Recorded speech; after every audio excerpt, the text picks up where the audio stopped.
Forces in Uganda have named senior military commanders, including Ugandan President's son Muhoozi named in ICC complaint over abductions and abuse. Muhoozi Kainerugaba leads Special Forces Command, an elite military unit blamed for widespread abuses. Lawyers acting for the victims of a wave of abductions and torture by security forces in Uganda have named senior military commanders, including the president's son, in a complaint to the International Criminal Court. Prosecutors at the ICC are already reviewing an earlier submission from the opposition politician Robert Kyagulanyi, the former reggae singer known as BOBI Wine, describing widespread human rights abuses before presidential polls held in January. President Yoweri Museveni claimed victory in the vote, which was marred by allegations of fraud and the death of at least 50 people during protests. Most were shot by security forces.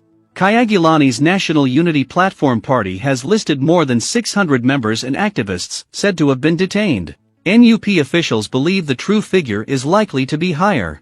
It has been difficult to identify the masked men or vehicles used in the abductions, as well as torturers and guards in prison. However, lawyers, campaigners and victims blame the Special Forces Command, an elite military unit, for many of the abuses. The new complaint, also filed on behalf of Kyagulanyi, will be submitted to the ICC this week.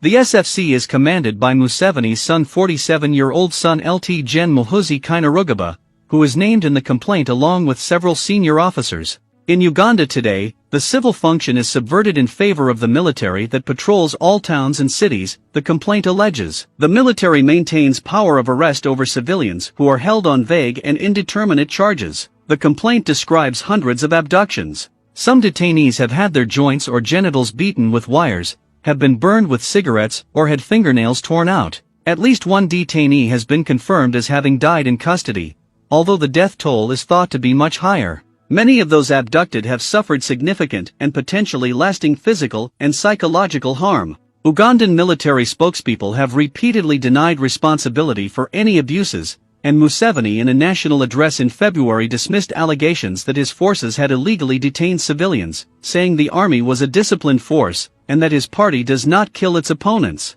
Maj Jimmy Omara, a spokesperson for the SFC unit, told The Guardian the allegations against the unit and its commanders were baseless. There are no abductions. These are normal arrests. Operations here are managed and controlled by the police force, so I don't see where the SFC would be involved, he said. However, in a letter dated February 23 that was sent to the Monitor newspaper, Museveni stated that the SFC had held more than 50 civilians without charge since November. Those held have been with SFC, helping them to expose the whole criminal scheme of elements of the opposition plus their local parasite and foreign backers, Museveni said. The 76-year-old authoritarian ruler, who has been in power since 1986, also acknowledged that he had reinforced security ahead of the elections by deploying special forces who killed a few people he described as terrorists. Because of misbehavior and plans to stop the elections, the security forces deployed heavily. In the case of Kampala, we brought in a commando unit that had been exemplary in Somalia. They killed a few terrorists who were here, he said. On March 4 the Minister for Internal Affairs, Gen G. Jodongo, told the parliament that 177 people were in detention on military charges and in military custody. The allegations will draw attention to the long-standing relationship between the military and Western powers, which have seen Uganda as a loyal ally in a volatile region. The Special Forces Command was set up in 2011 and trained in 2014 and 2015 by U.S. Navy SEALs. Muhoozi was its commander at this time. The training covered close-quarters combat, sniper operations and combat casualty care, among other topics. The unit was then sent to Somalia as part of AMISOM, a multinational force deployed by the African Union to fight Islamic militant insurgents. The people we are dealing with in Somalia, they have trained in Afghanistan, Iraq and Yemen, so you need people who can fight behind the lines, Omara said. Some Special Forces troops were brought back to Uganda before campaigning began last year for the January elections and, opposition officials say, deployed to intimidate Kyagulanyi's supporters and activists before, during and after the poll. After stepping down to serve as National Security Advisor in 2017, Muhoozi was reappointed commander of the SFC in December, a move some critics said signaled a possible escalation of opposition harassment. He is also a presidential advisor on special operations. Lawyers acting for Kainerugaba say the abuses amount to systemic violations of international human rights law. Bruce Afrin, the US-based lawyer who has drawn up the new complaint on behalf of Kainerugaba, said, "Our request is for Museveni's son to be charged." Muhoozi, Kainerugaba is the commander of the Special Forces Command, the unit that Museveni himself identified as involved in the abductions, and as such is responsible for their actions. He can't just hide under the principle he was carrying out an order. The consistent playbook is that they hold these people, and eventually some make statements that are false under duress. Cases listed in the complaint include that of a 75-year-old woman, Regina Namukasa, who reported that her 3 sons were picked up for unknown offenses by plainclothes operatives on January 6, and Jolly Jacqueline Tukamushaba, 45, who was allegedly abducted on January 10 from her home and driven away in a pickup truck.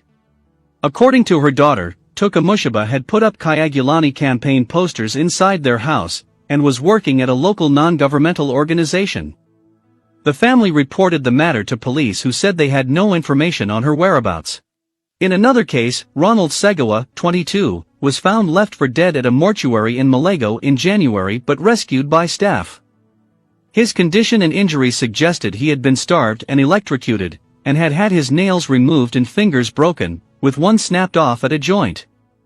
The U.S. provides almost $1 billion annually in development and security assistance to Uganda, and officials say Washington plays a key role in supporting the professionalization of the military.